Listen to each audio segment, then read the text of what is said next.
Isabelle at TechCrunch All Stage 2025 here in Boston.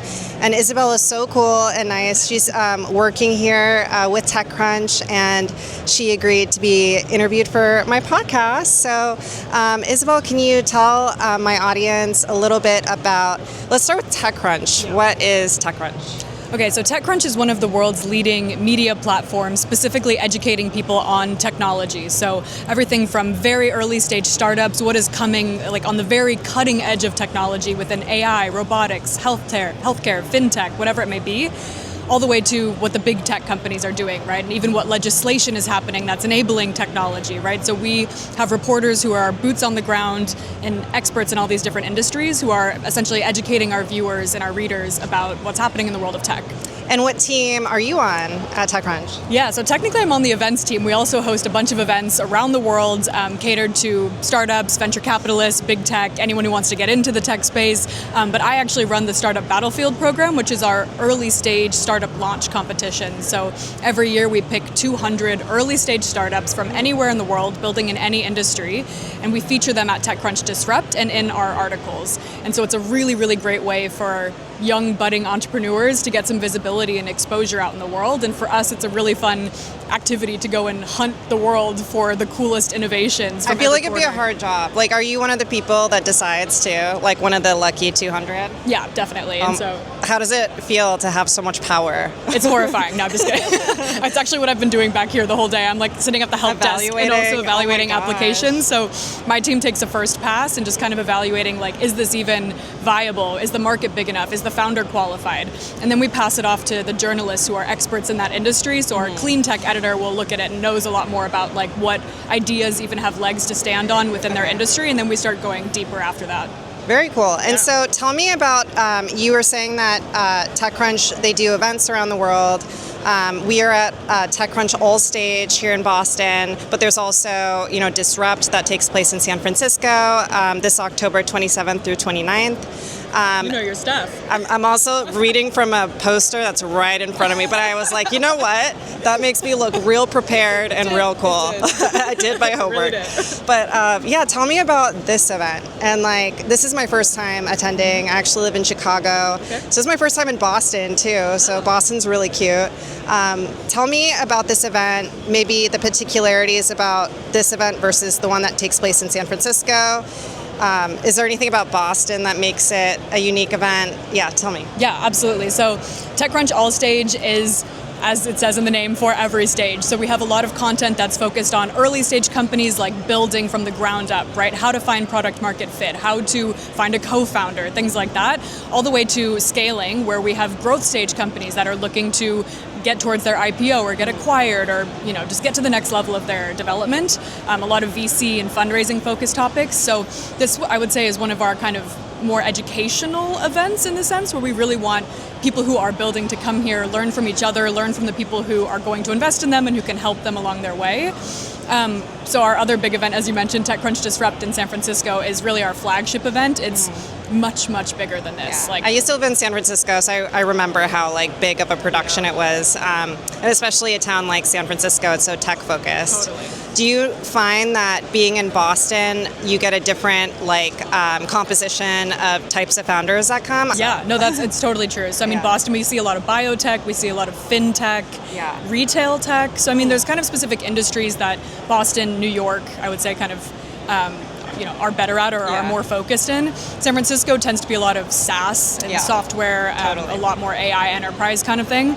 But then again, our events tend to kind of attract a mix of people. So Disrupt, for example, people come from all over the world, not just the US, to that. So it's not like we're just showcasing SaaS. This event is a little bit more Bostonite focused, right? So we have more of the biotech and fintech kind of exhibiting here. I thought the sessions so far have been so cool. I attended one of the talks on the foundation stage, I think it's called, around how important it is to have a cap table and what it is.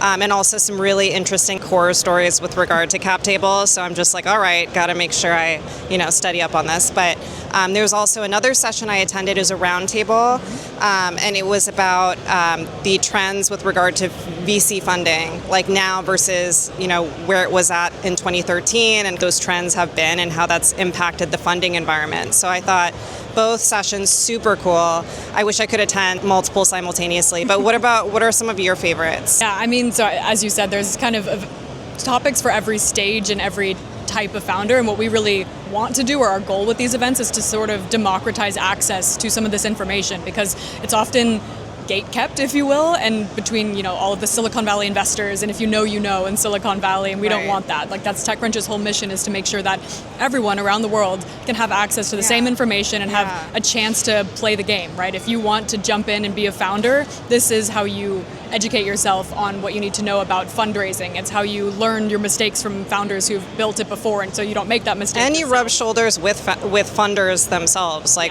whether VC or angel investors. One woman approached me who wasn't any angel investor, and I'm just like, wow, how do you find people like this? They're here, I guess. It's like unicorns. Yeah, you're like in the wild, and she was like a normal person. Just kidding. I think that's actually a really good point too. So our events often draw a lot of founders and a lot of investors. Yeah. And there are other conferences and trade shows that focus a lot on startups exhibiting a tech for corporates or customers, and we have a bit of that as well, but we really focus on the VC side, because we also have a chain of events and a newsletter called Strictly VC. So we have kind of this crazy database of VCs and contacts and relationships with them, and build content for them. Yeah. And so I think one of the unique values of our events is for founders to be able to, like you said, actually get face time with these VCs. My podcast is called How She Got Here. Inspired by my career, seeing definitely fewer women on leadership teams, especially in tech. Less than 2% of VC funding went to women. The figure was worse last year than it was the year prior. Awesome. Do you want to? I know, it's just so. I'm looking around the room. It is pretty male. I'm seeing a few women here and there in the sessions. I know there's a women's meetup as a side event. Do you have any comments about that? I have so many comments about that. You just opened Pandora's box, okay? I mean, my background, my career is in venture capital as well. So, I mean, I am very passionate about this, and also very passionate about getting more women into entrepreneurship, right? So, I mean, not only do we need more women to create companies to get the funding, we need more women VCs to give that funding and just generally support the ecosystem. Yeah. So, I mean, I think it's tricky with events, right? Because we're not people who show up, right? So, I mean, it's kind of tricky as the organizers to make sure that it's a diverse and balanced group of attendees. And that's, I think, why we often have women-focused events as side events or panels or some kind of thing that's like, there's a women's breakfast, women's networking mixer, so that it kind of encourages people to realize, like, this is a safe space. There are a lot of other women here, and you can chat with them in a safe space. Because I think that's part of it as well, is that, like, I mean, obviously, women, we can absolutely go to any conference and talk to any person, but I personally always find it a little bit easier to know if I'm sitting at a table with 7 women, I'm going to be a little bit more vulnerable maybe, and like ask different questions than I would. It creates a safe space, basically. Right. And I think it's a shame that we have to do things like that, or that's kind of one of the things that does draw more women. But either way, I think there are a lot of women in the ecosystem here.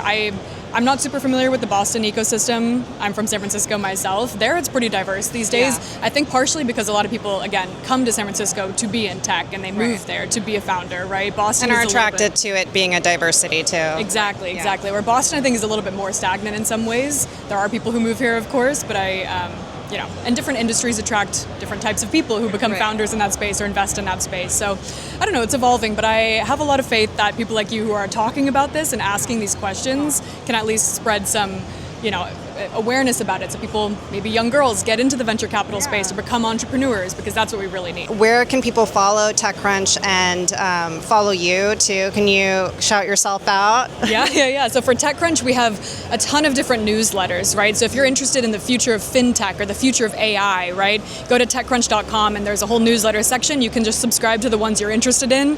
They don't spam you or anything. They just give you like the top highlights of what's happening in this industry. And then we also have like an events newsletter. So if you want to come to All Stage next year, or Disrupt in San Francisco, or any of our other events, you can stay up to date there. And for myself personally, I would just say follow me on LinkedIn or connect with me on LinkedIn, Isabelle Johannessen. I look like this, find the picture. And I'd be happy to chat, and you can follow along. I post a lot about startups in the ecosystem, who's getting funded, and obviously announcements of when applications for Startup Battlefield are open. So if there are any early stage founders out there or VCs with portfolio of early stage founders, we would love to hear from you. And again, it's a free program, so we want to help you out, and we want to highlight these stories of awesome people building really impactful tech. Great. Well, thank you so much for speaking with me today. I'm having a great time so far, so you're doing a great job. Your team killed it. Awesome. Thanks for having me. Thank you. Bye.